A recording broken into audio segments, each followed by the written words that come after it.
And you scramble out of bed and you go out the door and you line up at the position of attention and you start doing whatever Gunnery Sergeant Holter, United States Marine Corps, tells you to do, literally for the next 14 weeks.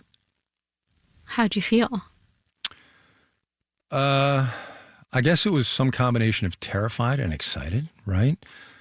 It's all physicality and following orders and breaking you down. First couple of 3 days, we all hung in. And then the day we got our heads shaved, like 3 guys bailed after they got their head shaved. And I'm like, are you serious? I was like, what are you even doing? Reflecting on those moments, what do you make of that training and all those? So look, I think, and again, I think you see this in me to this day, right? Discipline, willpower, grind it out, keep your head down, and do your job. Is there any of that you wish you could unlearn? No. No? Not a thing. Not a thing, right? I mean, this is going to sound dopey, and I keep saying this, it is what made me what I am today, right? Of all the formative experiences in my life, right? Being a father, being a husband, having this job, that job is what made me. Why do you think you stuck it out? I wanted it, and I'm stubborn, and quitting would have been horrible, and what would I have done? Mm-hmm. But it was rapidly becoming part of who I am. It was becoming my identity, right? And here we are 40 years later, and it's still, I mean, you can see this, right? It's a little touchy for me to talk about what it means to me. What was the political vibe at the time? What did you think that you would be fighting or protecting? Oh. So remember, this was 85, 86, the evil empire, right? Ronald Reagan was in the White House, and it was the Soviet Union. It literally was the evil empire and the Cold War and Ronald Reagan and Gorbachev and all of that. At what point, if at all, did you hear about climate change? Not once, not ever. Not once, not ever. It wasn't something that trickled down to the troops. The Pentagon's been funding research into global warming for decades now, as far back as the 1950s. And yet today, the American military belches out more greenhouse gases than any other institution in the world. That's what this reporting project is all about. The new season of our climate podcast, How We Survive. How the institution that shaped me is also going to shape our climate future. The Department of Defense is partly responsible for the climate crisis, but here's the thing. The military is also on the front lines, so to speak, of having to deal with the fallout. Climate change is a threat to national security. The White House and the Secretary of Defense say that outright. The Biden administration has promised to completely decarbonize the federal government, the Pentagon obviously included, by 2050. So what does that mean for how the military trains and how the military fights and how it completes its mission? All right, it's 4 o'clock in the morning, and I am taking, it's an ingestible core temperature sensor.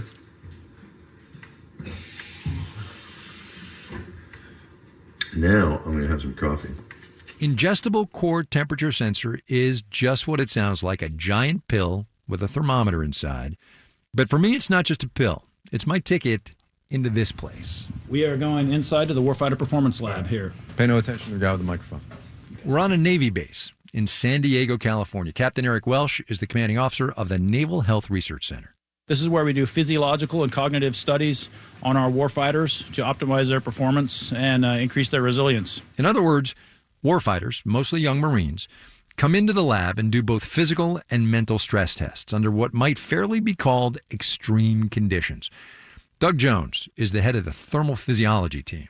This environmental chamber goes from negative 25 degrees Fahrenheit all the way up to 135. So we can really run the whole gamut here, but we're going to drop it from 110 degrees Fahrenheit down to 34 degrees Fahrenheit. We're also going to get you wet and cold too. So you'll be going through a lot of different things today. Oh my God. All right. Okay. All right.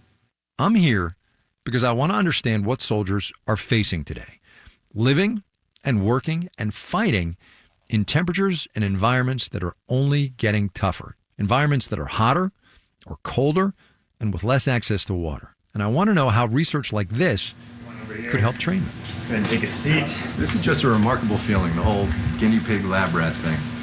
Doug takes me into a bare metal box for the first test, extreme heat. Oh, yeah, it's hot. Oh. It's 110 degrees thanks to a bank of red warming lamps up in the ceiling. This is like being in one of those food stations where they put the freaking chickens in the grocery store. There's these IR lamps, right? Isn't that what's going on?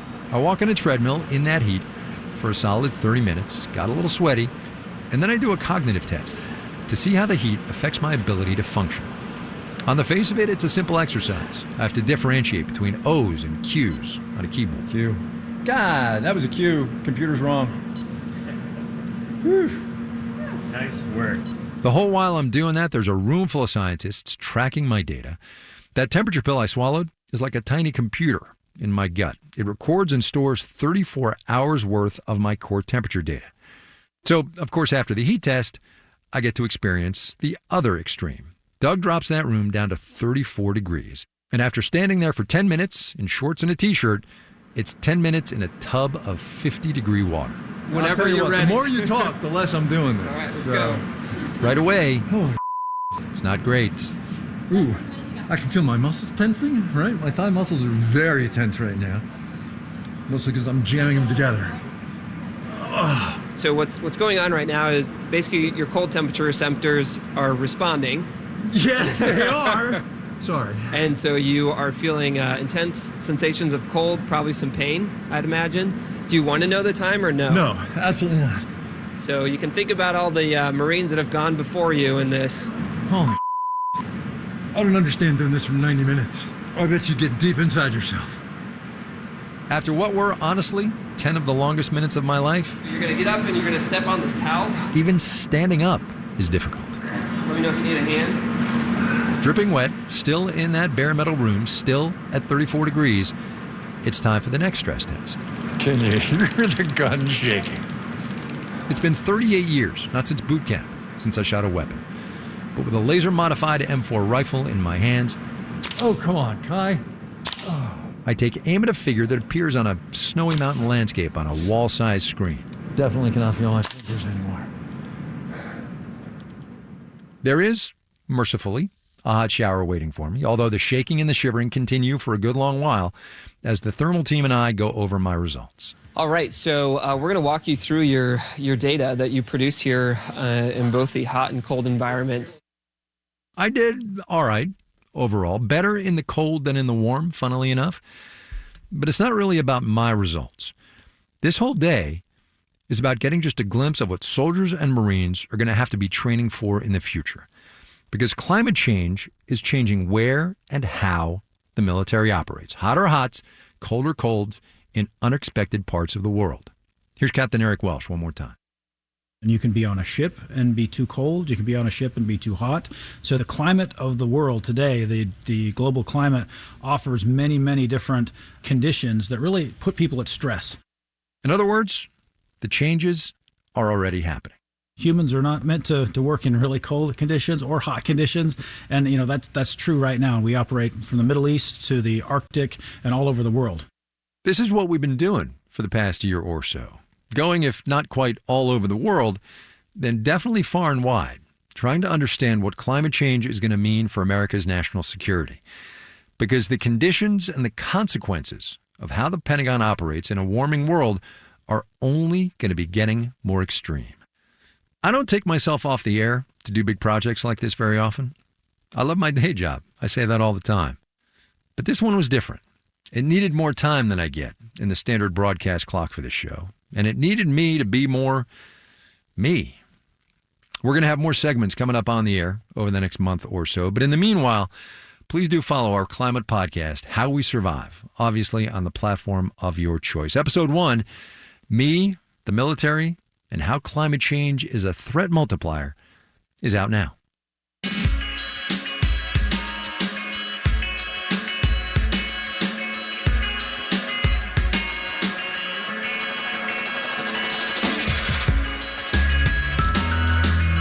Marketplace is supported by Amazon Business, focused on offering smart business buying solutions, leading time to focus on growth. More at AmazonBusiness.com. And we are out of here. John Buckley, John Gordon, Noya Carr, Diantha Parker, Amanda Peter, and Stephanie Seek are the Marketplace editing staff. Amir Babawe is the managing editor. I'm Kai Rizdal. We will see you tomorrow.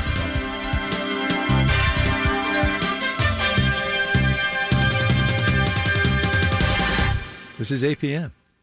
WNY